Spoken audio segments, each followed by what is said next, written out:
Hey there, Comics World. This is Splendopia, and I'm Rob Casey. This is a real quick video. I just saw this today.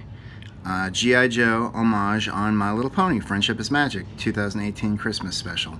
This is His Tank. His Tank is one of the more popular G.I. Joe websites, and I'm going to scroll up. Basically, I guess you have a couple of characters in the My Little Pony franchise that dressed up as Snake Eyes and Storm Shadow in the Christmas special that just aired the other day.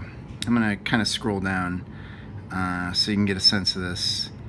This is what Hasbro wants to do with G.I. Joe. That they don't really understand how to market and how to advance this brand. Because it's military themed, it's violent themed. Guns are a big part of it. I do believe that that's why they had so much trouble with the Aubrey Sitterson situation.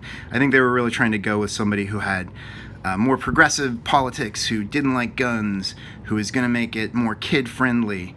You can see why Hasbro would be in that situation, why they would want to do that, but it's just not what the brand needs. It's just not what the brand deserves. A lot of kids, a lot of people over the years, have been inspired to go into the military. I'm going to scroll down to these comments so you can see, because I think that's what's the most interesting. Have gone into the military based on G.I. Joe. And you get the sense that Hasbro is a bit conflicted about that, and you can understand why. My personal belief is that military service is something that should be respected, it should be honored, it should be desirable to a certain extent. Shouldn't be something that we shy away for. It certainly shouldn't be a political football. It's something that affects and is important to all of us. But anyway, you see Zero Fall says this is G.I. Joe now. Let's go back. Discuss on the His Tank forums. And Hasbro versus had doubters. That's my favorite comment to the True Joe fan. So what that means is there is a shared Hasbro cinematic universe where they launched with Akiva Goldsman as the leader of a super talented writers' room. The way that Paramount and Hasbro had conceived the Hasbro cinematic universe, they absolutely should have been able to hit the ground running with the talent that they had and produce some really amazing films. No, just no. Right now, Snake Eyes, and we can watch this go. This is a pretty great one. This is Snake Eyes over the years. These are the images of Snake Eyes, I think, from like a digital trading card series that popped up around the time Rise of Cobra came out, if I remember right. Not exactly sure, because it wasn't really my thing. But this is who Snake Eyes is. This is a character that everybody loves. It's like it's like doing Wolverine as My Little Pony.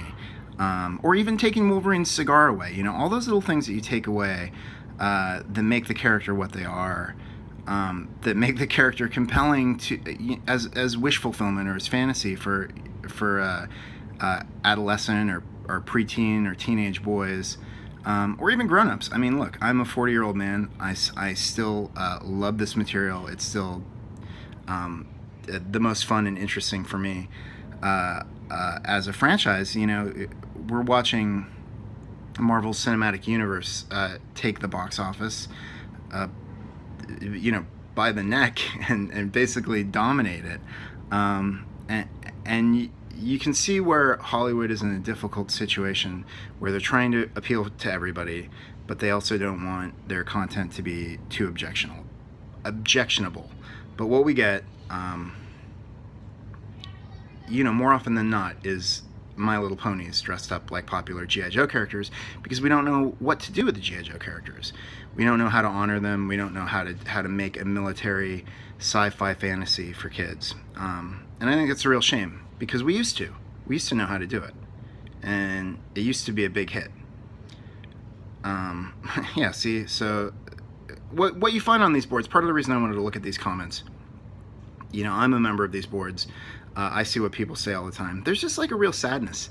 I mean, these are the biggest G.I. Joe fans out there. And there's a real sadness that the property does not exist the way, it's not even the way that it used to. It's like, it doesn't exist up to its full potential. So, My Little Pony, the bronies have made it very popular, and so it's on TV. And says, oh well, it's about time something G.I. Joe made it back to TV. Now Hasbro do a new G.I. Joe cartoon. Well, that's the craving, that's the desire that these guys have for just like some good property. This guy's a moderator. He's not too salty, but you've seen him get progressively more salty over the years. This is G.I. Joe now, and he's right. It is G.I. Joe now, and it is a massive disappointment. Joe Brony, G.I. Joe Brony, everybody thinks, sign me up, Black Swan says. I think that's sarcastic, but maybe not. So here we go. This is a good one. Well, the concept art for the upcoming Snake Eyes movie looks better than I thought it would be.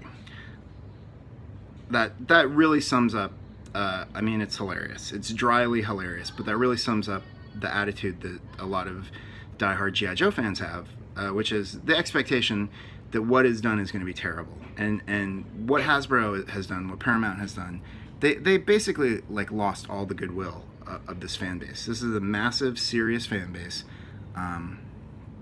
LOL. Just wait until there is a Crocmaster pony, and so forth. So, this is not what nay. This is not what the G.I. Joe fans want from the franchise. I mean, that does look like Ripper. That does look like a Dreadnought pony. That is correct. Alright, so that's not my Joni. Okay, well that's like something Larry Hama would say about Comicsgate. Let me just say, okay, I'm gonna go back to that comment that I just made, because I am annoyed by Larry Hama. I am annoyed by his behavior, considering, let's just get this up here so we can have a sense of what we're talking about. Larry came out and called Comicsgate a word that I don't want to reuse. And what's annoying about it is Larry used to fill his villains and characters with these over-engineered insults like pusillanimous poltroon, which basically means cowardly coward. That's what Cobra Commander would call his minions all the time when they failed him. But Larry seems to have lost that eloquence in old age. Or maybe he's just so enraged by the current political situation. I mean, the political divisions in this country are a big reason why I think this Comicsgate conflict exists, and it is really sad. One thing that I think Diversity in Comics has done really well, and certainly has his detractors, and certainly he's made a lot of mistakes, but he is diagnosing well, what the discontented fan base is upset about, and it's stuff like this. It's stuff like this.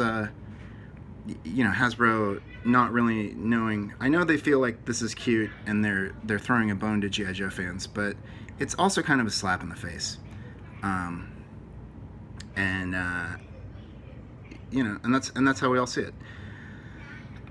So I'm gonna try to get some more classic G.I. Joe comic reviews out pretty soon, as well as some other videos on some comics like the original run of Ghost Rider, and some cool stuff that I picked up at New York Comic Con this year, like Team America and US 1, both of which I haven't read through yet, but they look awesome.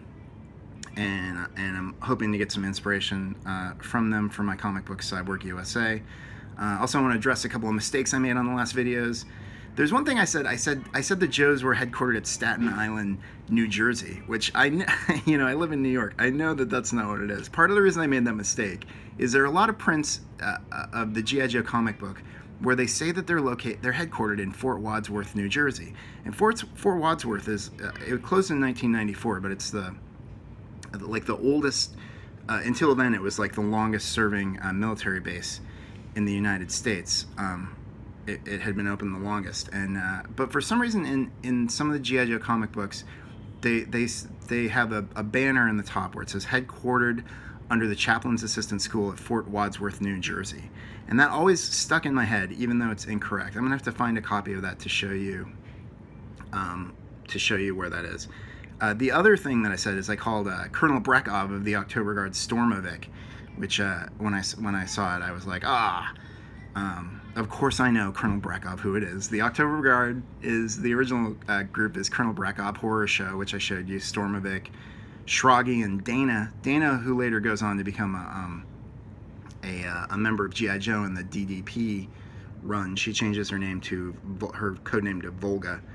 And the G.I. Joe Collectors Club just released a figure of that incarnation of Dana, Volga, in their like subscription set. Those were the errors that I caught. But I just wanted to get another video up about this because I think it's a good demonstration of like why there is discontent in the G.I. Joe fandom, and and it's a good example of like how the fans are not being served. So hope you guys have a good weekend, and I'll be back up with more videos soon.